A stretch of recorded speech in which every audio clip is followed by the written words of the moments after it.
All right, here we go. And in 3, 2, 1. Yippee-Ki-Yay, mother. Welcome to the party, pal.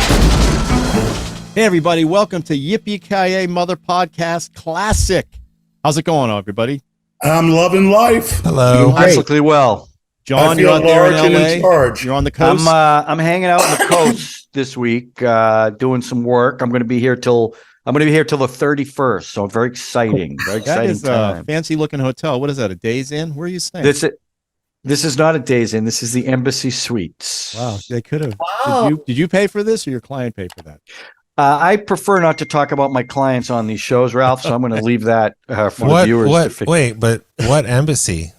Like Bangladesh or something? Yeah, it looks a little. Bangladesh. Yes. Kashmir. Nice. Yes. All right, so what we're going to Kashmir. do, we're going to do Sean's film, which is what, Sean? What's the film? Once Upon a Time in the West. Waiting a long time to bring that one on. And then we're going to do a little round of what you watch, the 2-minute per square version of what you watch. So let's start. Sean, let's talk about your film. Well, this film is Once Upon a Time in the West from 1968. It's a Sergio Leone film, and he came to America. He shot it in Monument Valley, which was a ballsy thing to do because that's usually associated with John Ford. So this was sort of his challenge. You know, this had come after the trilogy of the Clint Eastwood films, for a few dollars more, and The Good, the Bad, and the Ugly. And this is his epic Western. Would you say it was monumental? It was monumental. Debbie, I don't have the rim shot. Stop doing that. Try the veal. So The briefly, the chutzpah. plot. Well, first, one of the reasons I took a while to bring this is because it's a long movie. But I thought after all the Indian films, we could handle it. This is like breeze in the park. This one. We're immune to time now. Yeah. Prime in the pump.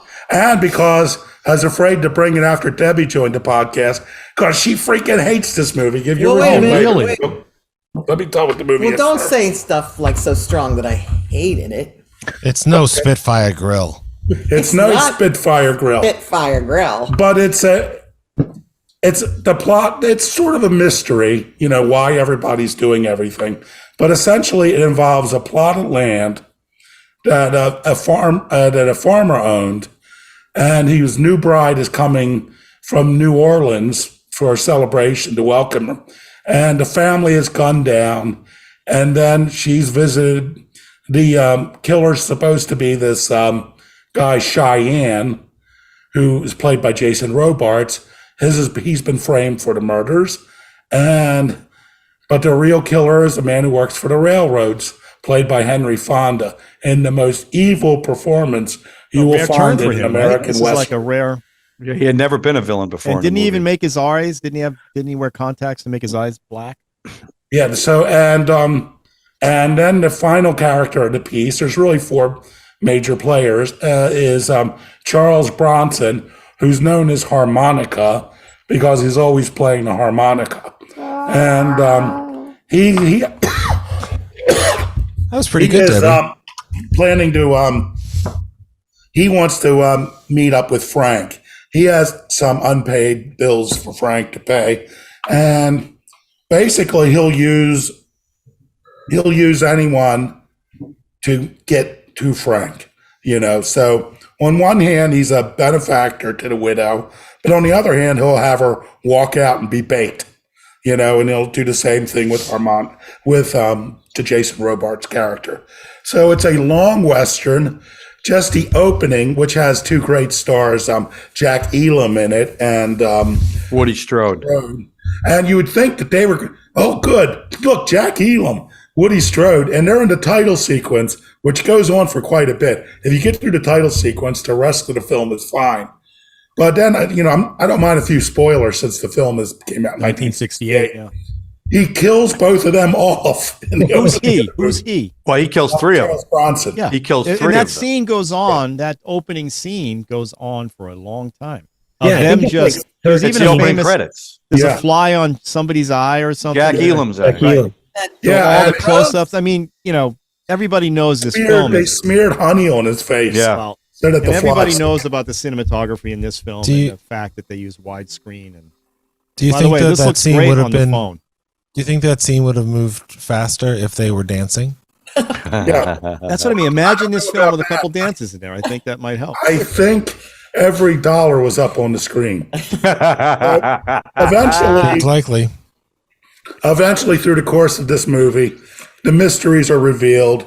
And I mean, this is a film about revenge, which is what we just talked about on our other podcast. and revenge and greed. Yeah, revenge and greed. And it's a little rapey, too. A little? Very rapey. Yeah. Very rapey. So, but here's what I love about this film. I'm not saying that as a positive, by the way. No. Let's be clear on that one. What I love about this film are the performances. You know, I think this is Charles Bronson's best performance in any film. You know, and Really? I I would agree with that. 100%. And I tell you what, when I first saw this film, I'll say I was disappointed that he didn't cast Clint Eastwood. But frankly, I don't think Clint Eastwood could have pulled it off. I don't think he would have had the same empathy for Clint Eastwood. I have to agree with that. Yeah. Yeah. And, you know, and Jason Robards great. And of course, top billed in this film, despite the fact that Bronson's in it, Robards and Henry Fonda. is Claudia Cardinale. Yeah. Yeah. So she is the top billed actress. And Well, do you think the movie would have been very different if they had Clint Eastwood play the Claudia Cardinale role? I think that would have made This it is the problem with different. doing this on Friday night is this what's going on right now. Everybody's a little loose. Well, And, just come on. a little tidbit. Clint Eastwood wasn't interested in playing the lead in this because he had his fill of Sergio Leone from the trilogy. What Leone really wanted was Lee Van Cleef, Eli Wallach, and Clint Eastwood to play the three guys at the beginning who get Oh, killed. now that would have been And he cool. goes, now think about that. You got these Yeah. three big stars opening that scene, and they Absolutely. get killed in the first 5 minutes. Absolutely. What that would have sent, but they couldn't. And they were interested in actually doing it, but they couldn't schedule it. So that's why he went with That would've been Elam and Woody Strode. fantastic. Yeah, can you imagine that? Well, that's like the beginning of De Palma's Mission Impossible, where you see the whole cast That's of the right. movie, The and whole then cast they're gets all wiped dead, out. and you're Yeah. like, I love that idea because Yeah. you know what a surprise that would be. That's really great. Well, to me, this was a surprise anyway. Oh no, of I think course. it's a great scene too because Bronson is arriving wanting to meet Frank, but Frank sends 3 killers to meet him, and he's like, "Where's Frank? Frank couldn't make it." It's like, "Well, did he bring a horse?" And he's like, "No, it looks like we're 1 horse shy." And Bronson goes, "No, we got 2 horses too many." That's right. And then, in a surprising move, it's a gunfight. He kills the 3 of them, but he's also wounded. Right. You know, which to me definitely adds to stakes. Now, it takes a long time, and you know, we watch a lot of Indian films, and I think practically every Indian director could learn from this film in the sense that the Indian films tend to tell their stories in a chronological order. And in this film, Bronson obviously has a grudge. He's obviously wants revenge on Frank. In an Indian film, they would have showed what happened to Bronson as a child right at the beginning. And you know what? The film would have still worked. Yeah. But the fact that they literally save it till like the last big scene really I mean, builds this the is- emotional power. Did Frank know at the beginning of the film? No, No. Why did he want to kill him at the beginning of the film? because he was asking about him. Oh, okay. Okay. So it's He just came somebody looking inquiring for it. about Frank. Yeah, he had Yeah, no but- idea it was even at the end. Yeah. Oh, I think he knew at the end. No, was no. the very He end. asked, "Who are you?" Yeah, that was the big And I- reveal. Then And he I pulled the think that's- harmonica out. Right. That's right. He's And it's- asking, "Who are you?" And here's an interesting thing. Harmonica doesn't talk much. However, every time he's with Frank, he speaks. And it's more than just like revenge talk. It's sort of like we're saying, you know, okay, here we are, 2 men. Yeah, a dying breed. You know, we're 2 men, a dying breed, this and that. And like the railroads are changing everything. Doesn't matter. We're not going to be here. You know, I mean, he will wax philosophically. He rarely talks to Robards. He saved his life. He saved Frank's life yeah. You just know, so he could kill him. So it's like, yeah, Claudia Cardinale is like, you saved his life. She goes, no. He goes, no, I stopped them from killing That's him. right. You know, the man had a lot of confidence. But to me, and this is what ultimately sells the film for me, it's a long movie. By the time you get to that last showdown between Frank and Bronson, to me, it's incredibly emotional. Yeah. And when you see why, you finally see why, you know, Bronson has been after him. And you see what Frank had done to him as a child. You know, you just really, it's really amazing. And Sergio Leone really knows how to shoot a showdown. You know, you go from those wide shots to those close-ups, and then you go to these extreme close-ups on the wide screen. I mean, the man is a master filmmaker. Well, and they're also circling each other, which is different than you see in most gunfights. Kind of predatory, which was and they're unique. like polite too. They're like, they let the other one take off their jacket, you know, and you could tell like Bronson is like savoring this, you know, because he's worked his whole life to come to this moment. You know, God knows how many people did he kill in the film? You know, I mean, he's like, you know, and he's waited for this moment. And it's so funny because when we were talking about Citizen Kane, I mentioned that, you know, it's such revolutionary stuff in the movie, and it doesn't look as revolutionary to, you know, somebody today that isn't familiar with it because it set the standard. And the way that gunfights are shot and everything, I mean, there's so many movies that would do that. That's just how it's done, or they do it as a parody or something. And it's that, not having watched this movie for a long time, that lost none of its power. Yeah, I mean, really, just so incredible. It's incredible. Yeah. So to me, that is that's an always watch scene. You know, Sure. I remember one day I was in New York. I had an editing session. I was up in New York, and I was getting dressed in a hotel room. I turned on TCM, and they were playing that scene. And I'm like, oh, I can't leave. You know, like I have an editing session at 10 a.m. And were you late for your edit session? You can't do that. No, fortunately, I was in New Jersey and there was no traffic at the Lincoln Tunnel, so I got there before the client. Well, that scene is so compelling. I'm like, oh my I God, think Ralph would pull this scene over. is so long. I would definitely. And I'm not leaving. I would pull over to watch. Ralph that would scene. definitely pull over for that. Yeah. Yeah. Come on, I've seen this. This film has to be watched on a big 27-inch TV like I have back in my house. It's amazing. a tube with the deep. Amazing. So I mean, the Monument photography Valley in this deep. film, what he does, and how close he gets to things, and the way he choreographs everything, including there's scenes in Jason Robards, by the way, is fantastic in this film as well. And a great theme music too. Yeah, great hair. Great hair. I mean, so understated sexuality that he. I think Jason Robards, like from All the President's Men, there's all these films that I've seen him in. He is kind of an underappreciated. That's not. He's not underappreciated. He's a great actor. I'm saying by the regular. I'm not saying by actors. No, he's a the great actors actor. know what he's done. Yeah. But just, I mean, he is so good. Yeah. And he's great in this film.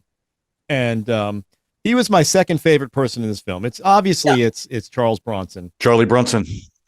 It's I'm Paul Jason Robards. Kiersey. And Henry Fonda, as evil as he is freaking fantastic in this. Oh yeah. As an evil bastard. I mean, you just never expect that from him. And the first time you see him, he kills a child. Yeah. It's like, what is going on? It's funny. He even said apparently to Leone, he was like, he had a real problem with that. He was like, you're going to destroy my my reputation. I can't kill a kid. And Leone was like, yeah, you're killing this kid. You know, that's the character, especially because the guy's like, well, now that you called me by name, by my Christian name, Frank. What and then he smiles right before he shoots the kid. Like he pulls the trigger and it goes into the train whistle. Yeah. It's just great. This film, Sean, I can't tell you how much I loved it. That you gave me an excuse to rewatch this movie. Yeah. Because this is one of those films where I've seen it at least a half a dozen times, and it's one of those things where I have like the double special edition DVD back on Blu-ray, and I didn't even realize that I was looking at the back when they actually put special features on these things. There's actually a commentary by John Carpenter, and I'm like, excited to sit down and watch it. Yeah, wow, he loves this movie. But one of those things is, you know, we talked about a little bit about the revenge and everything, and the closing of the West, and that's what it is. It's you know, and to some extent this may seem sexist, but it's like, you know, Claudia Cardinale comes to the frontier. You know, the railroad comes to the frontier, and it's like technology and women are pushing out these kind of almost like, mythological men, these demigods, kind of, they talk, it's very interesting when you watch this movie and then you think about the good, the bad, and the ugly, right? The Robards character and the Wallach character of Tuco are very, very similar in the sense that they have family. They talk about their mothers, they're almost, but they're still unstoppable fighters, but maybe not on the same level as the others, who seem to be these people that come from other places, even though we know that Harmonica has a brother. And it's like you said, Sean, I literally get goosebumps when I think about it, when he gets to that final point and he says, and he talks, because there's this whole other, subplot with the guy who's dying like bit by bit, who's got all the crutches and the supports and everything. And Frank finally just kills him by like kicking his crutches out from, or not, he doesn't actually kill him, but Jason Robards does. But the point is that, he says to him, he's always talking about being a businessman and Frank trying to become a businessman. And there's even that scene where he gives him $1, right? Yeah, every man should make a profit. And every guy's got a right to make a profit. So he pays him $5,001 and all this stuff. And then he talks to him at the end and he's like, are you a business, are you not a businessman, or you're not a businessman, Frank? And he's like, just a man. And he's like, an ancient race. And then it's like, that's the moment where you kind of get the feeling that like, and then in the final scene, we pull back once again. I think I've said it before. Nobody directs extras better than Sergio Leone. I mean, you just take a minute, look at the extras in every major scene, and they're all doing their job, whether they're cleaning up crap in the street, whether they're building the railroad, they're all doing their job. And it pulls back and they're going away. It's the man, and he's taking Robards' body with him, but he is the one doing the leaving. And it's that long sequence where he kind of rides away from the train tracks, going out a little bit farther west, trying to get away a little bit farther. Unlike, say, in The Good, the Bad, and the Ugly, where there's that great sequence where they blow up the bridge and they drive away civilization, or the war, which is a civilized kind of thing. It's I think this is kind of that final step where at this point civilization is pushing these kind of ancient beings out of the picture, and this movie is so great. I mean, just I think a lot of people don't like these movies sometimes because the dubbing gets to them, because obviously the way they shot, they pretty much dubbed everybody's voice at some point, so I think that kind of throws some people, but this movie is just about perfect. I know I said that about the movie I brought last week, but hey, it's a different movie. It's a very different. I didn't believe you then, but I believe you now. Yeah, this one's just about. This movie influenced everybody. I mean, talk about DNA in a film. Yeah, and how it's but he was influenced by John Ford. Okay. I mean, if you look at the way, like that opening scene is almost shot for shot from High Noon. The way he frames it with the three guys waiting for the brother in High Noon, he shot it exactly. There's even a scene where someone's framed in the door from The Searchers. They didn't shoot the entire movie in Monument Valley. They shot a portion of it because he wanted those iconic mountain things because of John Ford. Throughout this movie, there's homages to all the different Westerns. He just put a little different spin on it. The other thing, the music for this was written before the film, so he directed to the music. There's one shot where Claudia Cardinale is walking in a building and the camera's outside the window and the music's playing. Now she walks outside and there's a crane shot that goes above the roof as she's walking out, and all of a sudden you see what you're talking about, all the extras, and it absolutely fits perfect with the music that was playing, all written prior to any film being shot, which is incredible. It's usually the other way around. And finally, Henry Fonda, he goes, why would you send me this script? I don't play bad guys. He goes, no, I want you for this. I want you for this. He comes off the plane. The director's there. He's got brown contact lenses and a mustache with a little Van Dyke or whatever you call those things, because that's what villains do. And Sergio Leone is like, no, I want blue eyes. I want Henry Fonda. Because that scene where that opening shot, it's just terrifying. You never see his face up until the point where you see him from the back, the camera curls around him. Then you see Henry Fonda's bright blue eyes. And he wanted everyone watching that to say, holy shit, that's Henry Fonda. And then he killed, I mean, think about that for a guy who's always played these good, wonderful people to sit there and shoot that kid with those baby blue eyes. And he said it brought him stuff that he never would have gotten, like Trinity and all, not Trinity, the other one he did. My Name is Nobody. My Name is Nobody. He would never have gotten that because he had Classic. done Westerns before, but nothing like this. So Ralph, you're right, but he based so much of what he did on older Westerns because he loves the genre. So he put a little different spin on it. Well, Absolutely. then everybody was stealing from everybody at that point. Absolutely. So you look at all of Tarantino's films, Right. they show that he's just stealing from not stealing is not the right word, but homaging. Borrowing?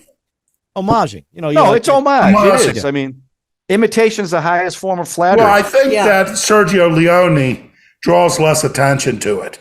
You know, Quentin Tarantino will often. Oh, you mean you? Yeah. Well, I don't know if you look at the documentaries where he's talking about it. He readily admits the shots that he stole from other movies as a way to pay tribute to he loved John Ford and the way John Ford shot.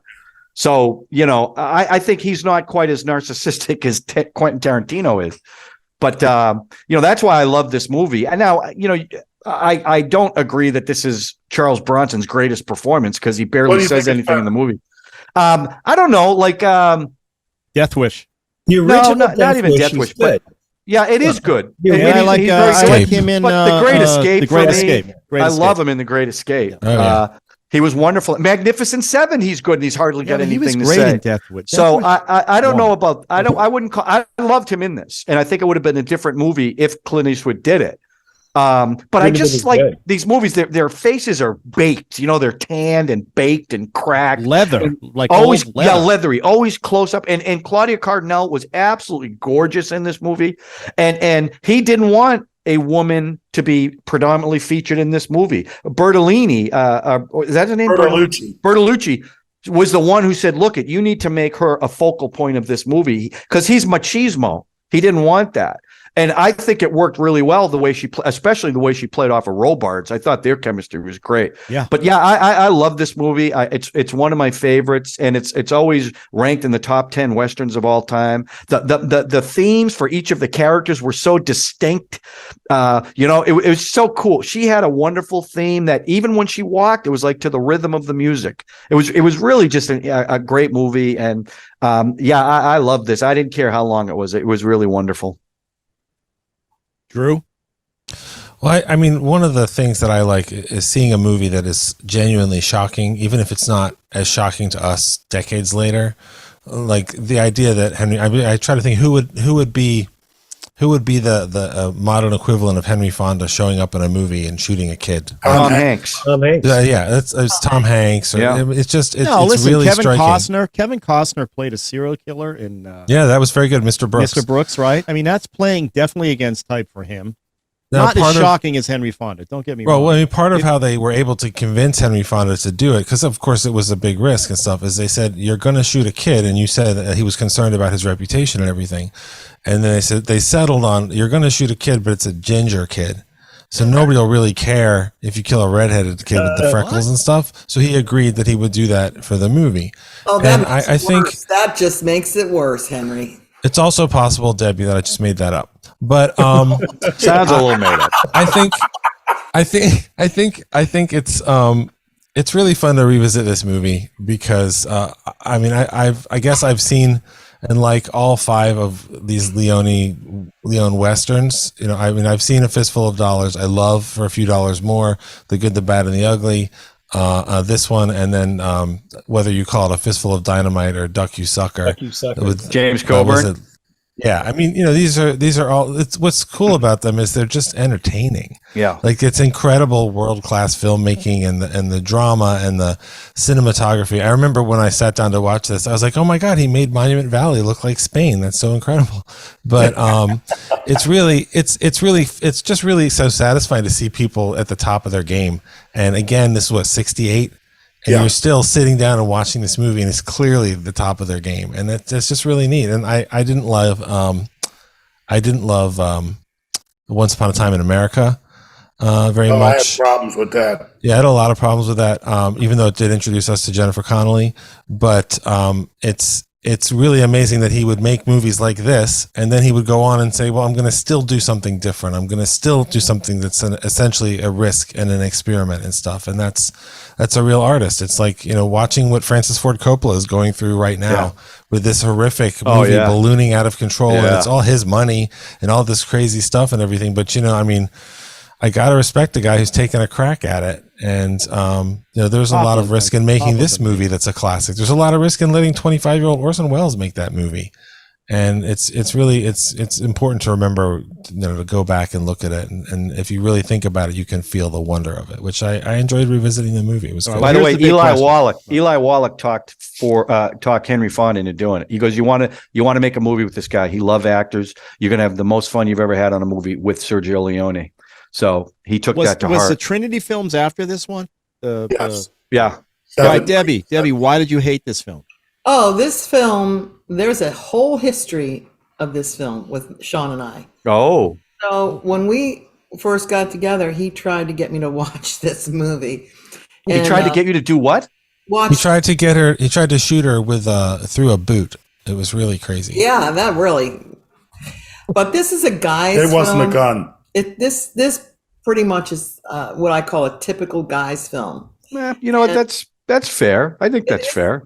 I think so. I think it's true. And when I first saw it, I think I was just not interested in it at all. I didn't understand the film.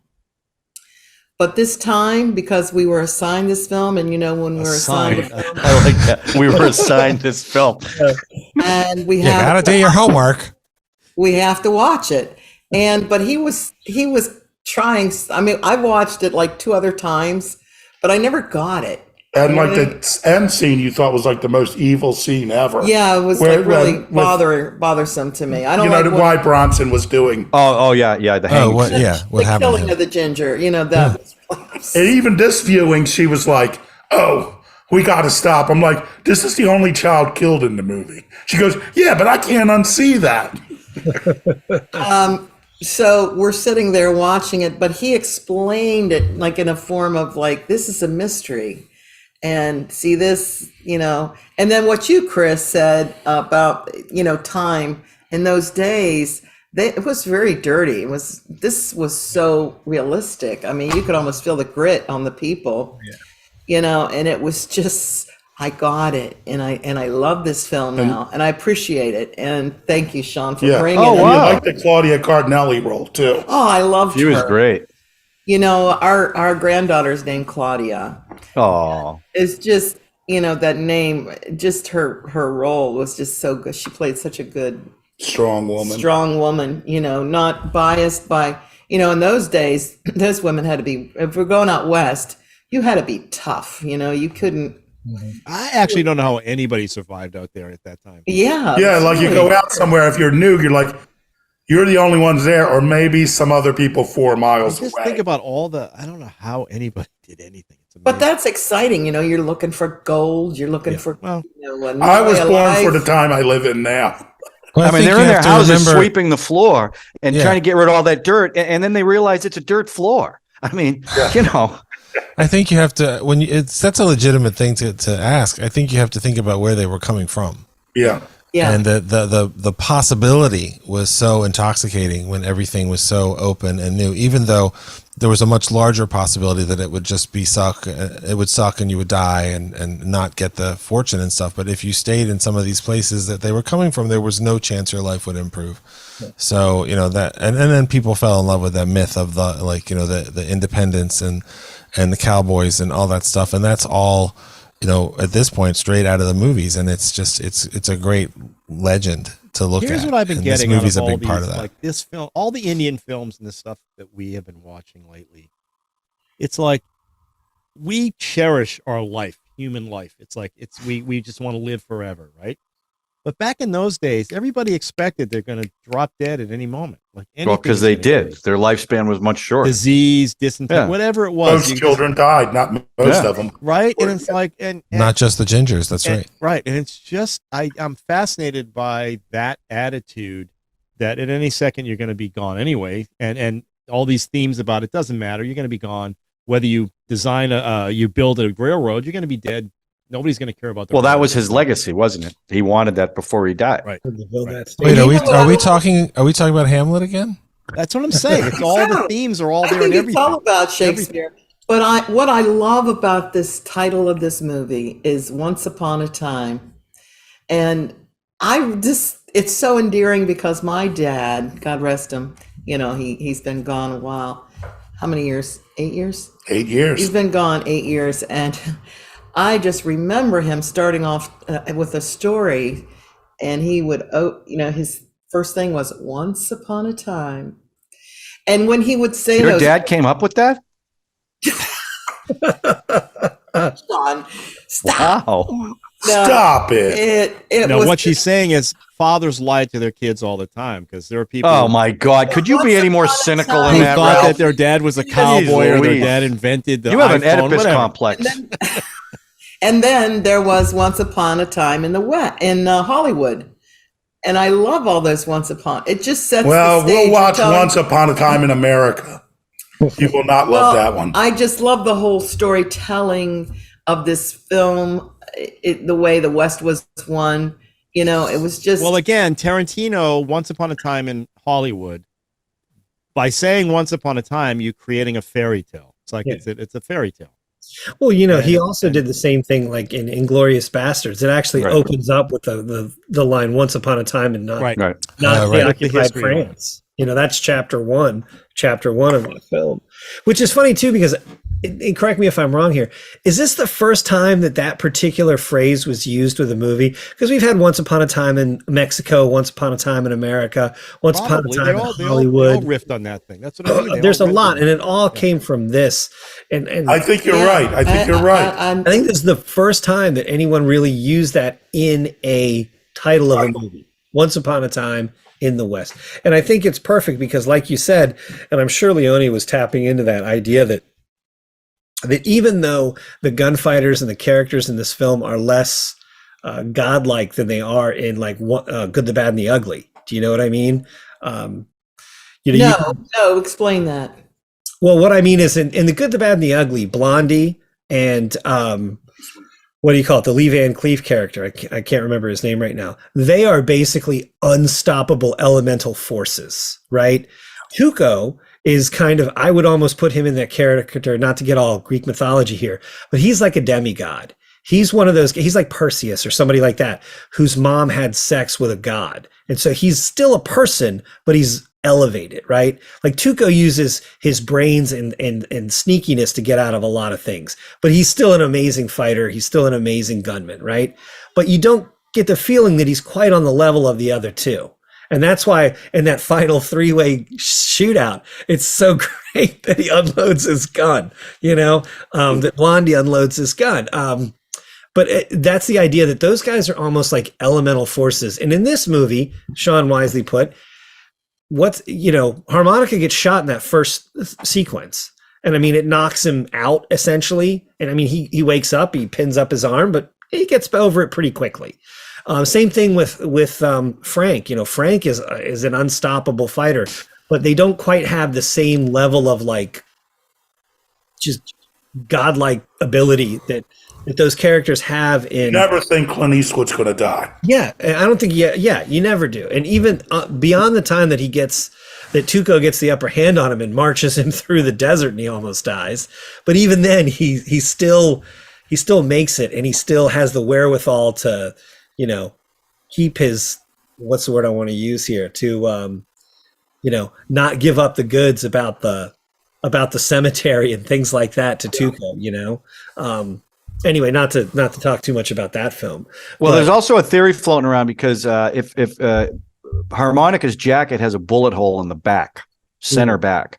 So the theory out there is that he's a ghost, that he's not real.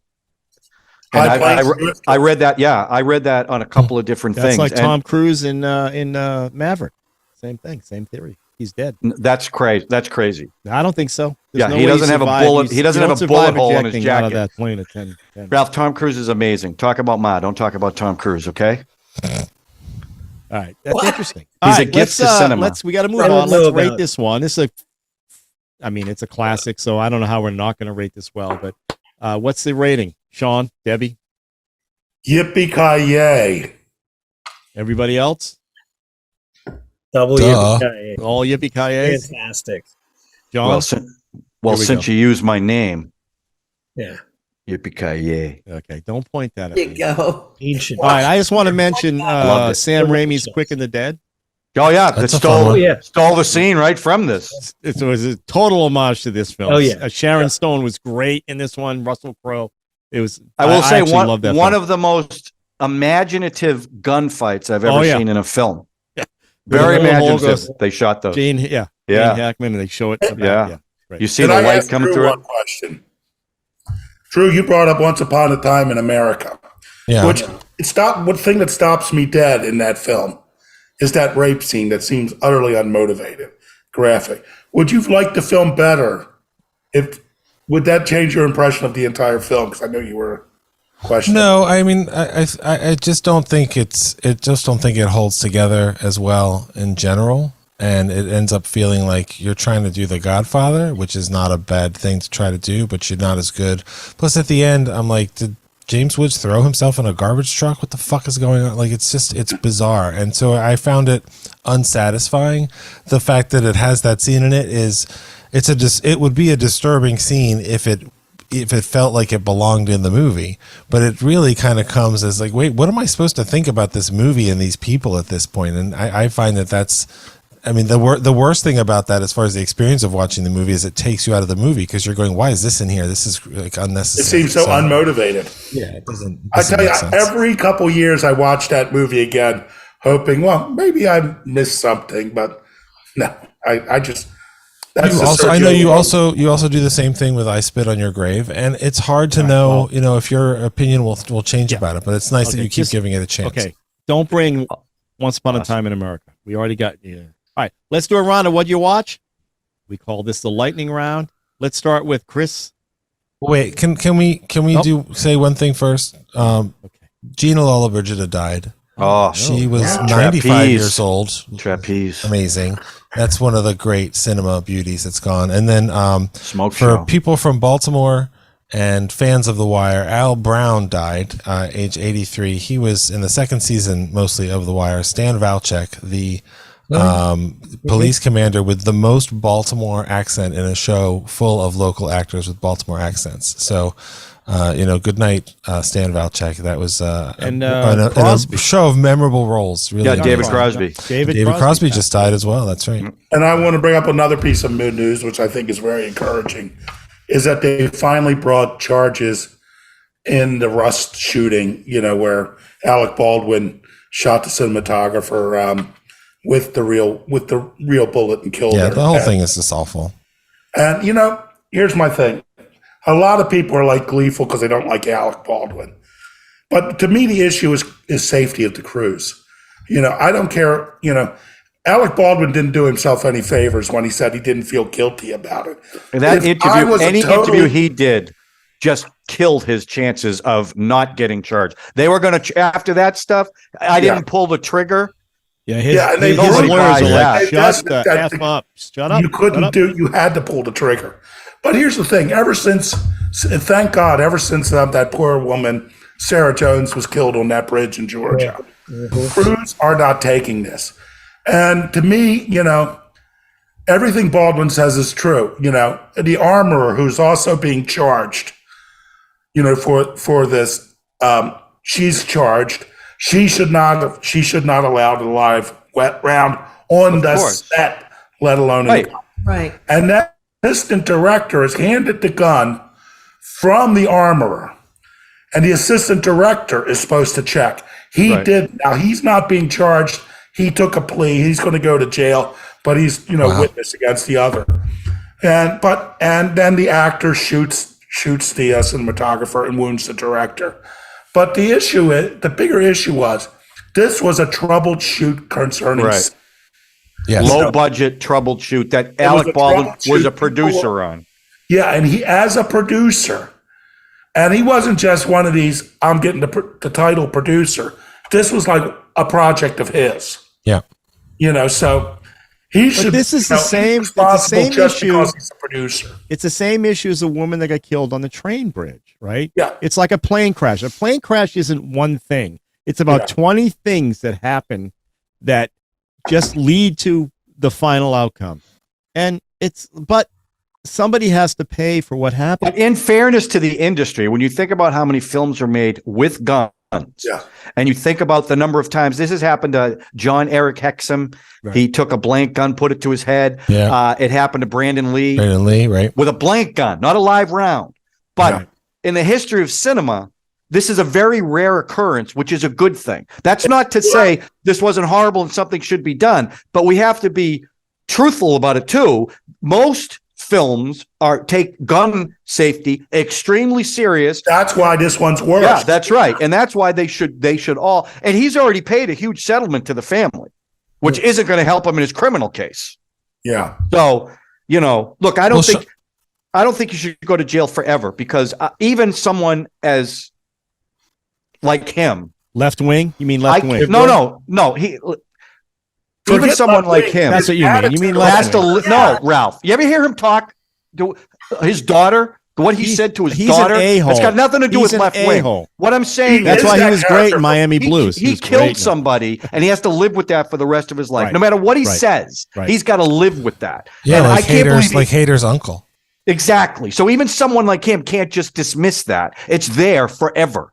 So, but I think he should do some time, especially after the idiotic things he said in response to it. Why should I feel guilty? It wasn't my fault. You pulled the trigger. No, I never pulled the trigger. Well, the FBI already said he did pull the trigger because you can't pull the gun without pulling the trigger. Yeah. So, I always presumed that Jack Donaghy would go down for financial malfeasance. I never thought it would involve gunfire.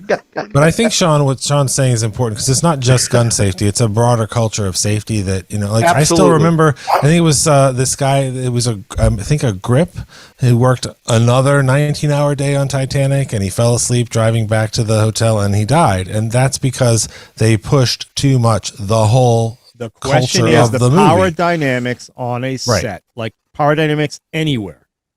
That's what it's all about. Right. It's all but about. I mean, it's not just guns. It's the way people are treated. Right. So, and that woman who got killed on the train, it's the same thing. Those people, awful. And it's also the culture, being a creative individual in television. It's like you just want to do a great job. You want to do the job. Right. I would have probably gone up on that train bridge to try to get the best shot I could get on that thing, because you just want to do a good job. And it's like, listen, Ralph and I have done enough commercial training videos. I have put myself in some seriously, of course, could be dangerous positions to get the shot. Shoots where you might have slipped off the box or something. Well, they don't. I'll show that picture. I'm going to show that picture Ralph, of you. They don't need to know about you doing a plank on the box where you almost fell. Ralph, I was literally hanging there. That one that you made where you shoot a ginger kid and then you turn and you say, "I can sell this to anybody" is a good idea. All right, enough of this. Well, What'd I you do watch? want to say one thing. No, enough, Sean. Another enough. one You said thing. enough. That's Well, enough. I want to honor one person. That's enough. Darren Rindstrom, who shot 3 of my feature films, died in a helicopter crash on a project for Discovery. That just happened recently? This happened it's like 10 years ago. Oh, is that one of the guys too from the Blair Witch? Was that part of that helicopter crash where they No. couldn't get out? They went in the swamp. They couldn't get the belt. No, off. they went up and they went. It happens all the time. It happens all the That's time. what I mean. There are people, and there was no negligence there, but a lot of these circumstances of people dying on sets, it's just people saying, people are saying, you can't do that. And they're like, oh, yes, I can. And I want to say that crews nowadays, particularly in the South, United States, aren't doing that anymore. If it's unsafe, they're Sean, every job. How many people get killed when they're trying to pull a piano of an apartment and the rope breaks and the piano hits them? And I'm only bringing it up because I've been converting all my Superman TV show, and he saves the guy from that. All right, Chris, what'd you watch? And go. Okay. let's see. I watched the second half of the first season of Witcher on Netflix. Henry Cavill, that one? Yes, that one. And the funny thing is I watched the 4 episodes when the first season came out. So, but I didn't have the time or really the energy to go back and watch them again. So I was pretty lost for the second half of that series. However, and then on top of that, it just started blending together with like Wheel of Time and Lord of the Rings and House of the Dragon, which I haven't really even started yet. Did you ever play the game, The Witcher? No, I'm not a really big video game guy. No, I never did. But so far, it's kind of funny. I'm glad I'm finishing it up. It's definitely seems to pick up, but yeah, that's really about it. It's pretty standard, TV fantasy. Some good boobs in it though. Oh, Ralph. Male boobs or female boobs? Female. As long as there's no people with furry feet, Ralph hates the hairy feet. No penis, right? Because Right. That's John's. No, I kryptonite. want No 10 minutes of furry frolicking. 10 minutes of frolicking. There might be some. Hey, have some respect for Julian Sands' missing penis, I okay? know. All right, you got I have a 41 bad seconds. feeling- You done? I have a really bad feeling like in a week we're going to be talking about. Yeah. He found I a hope- cliff I hope with a not. view. I hope not. Oh, that's He not thought so. right. He That stepped wasn't off. even He right. stepped I off. hope he's okay. All right, He's probably Sean dead and at the Debbie. bottom Sean of and a Debbie, board what'd you watch? somewhere. Okay. Go. So Sean and I we sort of watched Where the Boys Are tonight on TCM. We sort of watched it. What is Where the Where Boys the boys are? But Connie we've watched it a Francis? couple times. Yeah, we Connie watched. Francis, Where the Boys Are? Yeah, that movie. Oh And- my God. And it had Dolores Hart in it. And I said, I think she left the movie industry and went to serve as a nun. And I said to Sean, that's what I think she did. And to which he said, I said, so she went to where the boys definitely weren't. But I'll tell you what, the other film, I thought it was I'm telling you, we got Burns and Allen in that square. Burns and Allen in that square. But she's still alive. she's still alive. She's the only member of the Academy who votes on the Academy who's a nun. And she did those 2 Elvis movies as well, Love Me Tender and all. And then she left to become a nun. It's a very interesting life story. I think someone did a documentary about her. But I also watched, because of Kasari, I was just too interested. I had to watch Zulu again, which was watching not, that. she would not watch that. But I'll tell you, I liked Zulu. Used to play on TV all the time in Baltimore when I was growing up. But it was always standard. It was always just normal TV. So, and I had a VHS of it, which was also standard. Yeah, wow.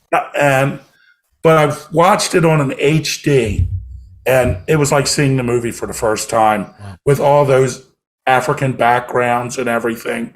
It was really, a beautiful film to watch. But of course, it was a film, if you watch it when the people die, they just like grab their chest. There's no blood or anything and fall over. So like the violence is unrealistic. But it's another great Last Stand story.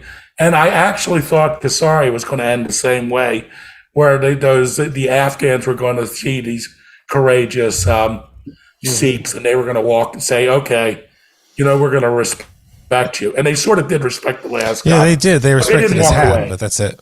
Yeah. But we're still going to, you're all going to die, but we do respect Time's you. up. Time's up. All right, John, what do you got? Okay. First of all, I watched an absolutely fantastic weekend of football. If you're a football fan, these games were great. Yeah, whether your team won or lost, all the games were good. I think a couple of Miami and Baltimore could have easily won both those games, and I don't know what the hell they were thinking, but it was great football. So what I watched, and I'm so thrilled I watched it, I watched Everything Everywhere All at Once. Great film. I absolutely loved that movie. It had a little Matrix vibe to it, but it's really about family, and I love Michelle Yee. I love Hugh Kwan, who played Short Round. It's Michelle Yeoh. Michelle Yeoh, sorry. Yeoh. Who was K. Short Kwan. Round in Indiana Jones in the Temple of Doom. He was fantastic. And I got to tell you something. It took me a few minutes to realize that was Jamie Lee Curtis. I did not know that was her. It took me a little bit because she was very frumpy, a little heavy. I don't know if they padded or not. No. Now, some of it was No, a she little looks like a real person. Some of it was a little crazy. They sped up her dance numbers, though. The everything bagel. Some But of it was a little crazy. But I loved it. I really loved it. She was wonderful in it. He was wonderful in it. The distinct personalities when he, went back and forth. So if you have not seen this movie, I couldn't recommend this any higher. James Wong is in it, who's an old-time Chinese actor who was wonderful in it. I just loved it. I loved this movie, and that's what I watched. In fact, also, she's not getting the awards. You like that? What? Yeah, the I dildos did. That was up the hilarious. butt didn't bother It you. wasn't a dildo. It was a trophy. Well, they were okay. You're right. It was a trophy. She's not getting all the. It was a butt she's plug, not getting. basically. She's not getting all the awards attention, but the actress who played their daughter, I also thought was really just incredible. Just really, He just won Best Supporting Actor at the Golden Globes. Yeah, he's on track for an Oscar, and the Best Actress Oscar is probably going to be her or Cate Blanchett for Tar. And it seems like that's the way the race is shaping up. I think Cate Blanchett's going to get. She was wonderful in this movie. I didn't even recognize him as that. As the kid from Indiana Jones. Well, that's because he hasn't worked for 23 years because the industry said we don't want him. Yeah, he was fantastic. All right, Drew, it's what do you got? Story. So, I started watching a show that I'm not going to talk about because I haven't finished watching it yet. I tried to watch The White Lotus, and I found the first season really didn't get my attention, and people said, just watch the second season. It's different characters and stuff. So I'm halfway through that. It's great, really fun. So I'm hoping that it pays off. I watched, speaking of Kang, I watched Devotion, starring Jonathan Majors, which is about the first black naval aviator and his story during the Korean War, and it was pretty good. I kind of thought it'd be a little more after school specially. It wasn't. It's actually quite a moving story. I also thought there'd be a lot more flying because they busted out all the F4U Corsairs and all this really awesome hardware and some pretty neat photography. It doesn't compete with Top Gun Maverick as far as that goes, but they did a nice job, and it even shares I'm totally blanking on his name, but Hangman from Top Gun Maverick. He's in that movie as well, and he's quite good. I also finished finally setting up my surround sound with Atmos. And so I said, I want to watch a movie that, like Sean said about never seeing it before, just in the audio of it. I love this. I love the movie, but I love the audio of it. And I watched 2014's Godzilla in full, like literal house shaking surround and bass. And the scene where you first really see Godzilla when they're at the airport and 3 airliners explode and then his foot comes down and they scream at each other and he roars for the first time. I started crying. I loved it. From how loud it was, or that's awesome. No, everything. Kelly heard it upstairs. She's like, that's too much. I said, it's okay, because there were no animals down there with me. But it really makes such a huge difference. And to have that set up is really exciting. To watch Once Upon a Time in the West and the big vibe like that was really fun. So cool. That's what a movie called Fair Game, an Australian movie that you should all skip from 1986. It's kind of like I Spit on Your Grave meets Mad Max, and it's not worth your time. There you go. All right. You were down in 1 second. You did so well. You're welcome. Well. You went over. All right, I watched Christian Bale's or Scott Cooper's The Pale Blue Eye on Netflix. Any good? I loved it. It took the first. I had to watch it twice because I was drifting. I watched it late, and I was slipping in and out of consciousness, dropping lid through the whole thing. Did you have to recharge your phone in between? No, I watched it on I watched it on like a 42-inch diagonal TV. Wow. Diagonal. Fancy. I don't know if you've watched the other Scott Cooper films he's done with Christian Bale. I think I can't think. What did he do? Out of the Furnace? Out of the Furnace. And this is a very fascinating detective story where Edgar Allan Poe is a character. Edgar Allan Poe, the kid from, I don't know his name, but he's from Harry Potter. He looks like Edgar Allan Poe. And I guess Edgar Allan Poe, the idea is there's a murder that happens at West Point, and they hire Christian Bale as a detective to solve the murder. Edgar Allan Poe, who spent 2 years at West Point, happens to be there, and he teams up with Christian Bale's character to solve the mystery. And there's twists and turns. It's so atmospheric. You feel every second of the cold weather that's going on there. It's shot, and it's just a gorgeous film. It's gorgeous, and it's. I think it's a fascinating film. That Christian Debbie Bale and Sean, did you see it? Yeah, we just watched it on Saturday night. And Ralph, did you know that Edgar Allan Poe has a story with a detective? He's the first detective. Yeah, he has a poem with this guy's name in it. And that's Also, but no, they say he's the inventor of detective the fiction. Murder at the Rue Morgue was the first like detective supposedly novel. So yeah, No, and the kid is fantastic. That was as- Dudley Dursley from the Harry Potter movies, from the Dudley? family that made Harry live under the stairs. That's great. That's the kid. Oh, that played really? Him, and he Yeah, is he's fantastic. skinny now. I have my one complaint with the film was I knew there had to be a twist ending. Yeah. Because as good as the film was, the lead role, and I didn't know the history of the director with Christian Bale. Yeah. I knew there had to be a twist because he was a great detective. It was a great role, but it wasn't a role that would get as big a star as him, unless there was something more. Oh. And then there was something more. Well, he's got a relationship not to with give Scott anything Cooper. away, I think, but there's I, a Yeah, big you twist gotta in watch it. it. But I it's think a this Christian may be Bale. his second or third film So- with him. Actually, Yeah. No spoilers, So, I mean, but that this kind explains of a it. I spoiler. know how you feel, John. I'm like, And that's watch it literally for number one two. like you right now. The guy's killed. Just yeah. so If you know. if I went into this film knowing there was a twist, it would have ruined the film for me. Not gonna lie. Thank you. So, Just what I wanted to hear. I Yeah, didn't, we I all didn't- know I that. didn't do that. That was You not should on see me. the movie. Sean, you're so good at respecting that again. Thank you so much. All I right. don't say what the twist is. Doesn't matter. Next, you're going Like, to say what if I told you to watch The Sixth Sense and I was like, but keep your eyes open because there's this by the really way- big rug pull in it. everybody knows that going in. Yes, my Because friend every M. saw Night that film. I had Not not when seen it first that film. came out. When it first You came knew out, there was going to yes. be a twist. When it first No, came it's only out- did twist Now films. let's not go movie No. shame. When it first came out, my friend said, "I just saw The Sixth Sense." I go, "Bruce Willis is dead." I'm like, what? That's what you said? Oh, thank said you. that. Thank you for I great said Bruce twist. Willis is dead, right? And they go, "How?" Come on, it's obvious. All right, let's do a round of. We'll spin the wheel for the believe next that. person to bring the great. We're going to do a round of Let's Spin the Let's Wheel. I'm going to do a That's- round of that's great. spin. That's We're going to spin it great. 3 times. Oh. It's like we're going to, 3 times, 2 out of 3. No, we're going to spin it once. All right, here we go. I So think there's it's going to 4 of be us. Debbie. All right, Come on, baby. Big money. Big money. I'm hoping it's me because I already know what I'm going to bring. Oh, God. It'll be full frontal nudity. Oh, God. Wow, what Oh, a coincidence. Wow. Wow.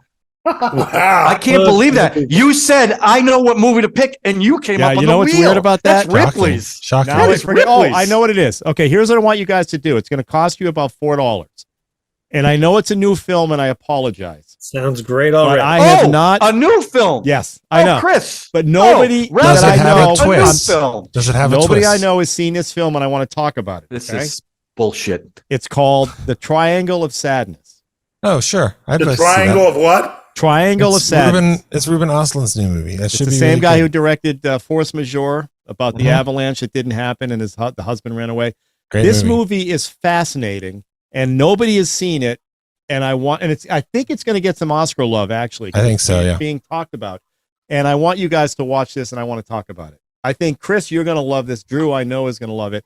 John, Chris, that was sucking up to you because he Nope. wouldn't let you do a new film. That's Nope. what that I'm was. sorry. He just I'm threw sorry. you a I bone. feel bad, but this The is, rules do not apply to It'll Ralph. apply you to know Ralph, what? yeah.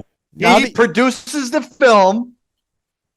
He produces I the do, show. I do all the editing. I do all the production. Yeah, so I told you. Yeah. I have a little extra. But this, I want to talk about this film, and I can't get anybody to see it. So it's called The Triangle Okay, of so Sadness. now you're going to force us to watch a movie you know I'm not going to like. I bet you anything I'm not going to like this movie. I And think you know I it. think you're not going to like it, but you might be Okay. surprised. You might be surprised. A lot All of right. themes. I might A lot of surprise you. themes happening in this film. Will John, Debbie you can like just it? you can just watch the menu instead. I think you will. I The think you will. I actually think you will. Have you seen this movie, Drew? No, I haven't, but it's on my list because it's one of these big end of the year movies. Ralph's a lot like Judge Judy. You know, when someone starts mouthing off, she goes, "This is my playpen. This is not yours." Yeah. Exactly. This film is fascinating, and I have not been able to talk to anybody about it because nobody's. I watched get it. You've that, already Ralph, but seen- can I ask a question? Sure. Now that you've done this, Yeah. are we now able to pick a current film also? But thanks for asking. I appreciate that. So, we'll have to take it up. I'll take it up. I may decide yes or no at that point. All right, you know, let's- you can just bring a movie and talk about it, like what I did with Isn't this Tenet. America It's fine. still? Isn't this Listen, America here's how still? you sneak it in. You don't understand. You sneak it in during what you watch. That's how you do it. No. But you only That's get not You're 2 doing an minutes. insane. entire That's what- show on a new movie. You're Well, not anyway. sneaking it All right, in. enough. Okay, I'm going to shut you down. Triangle of Sadness.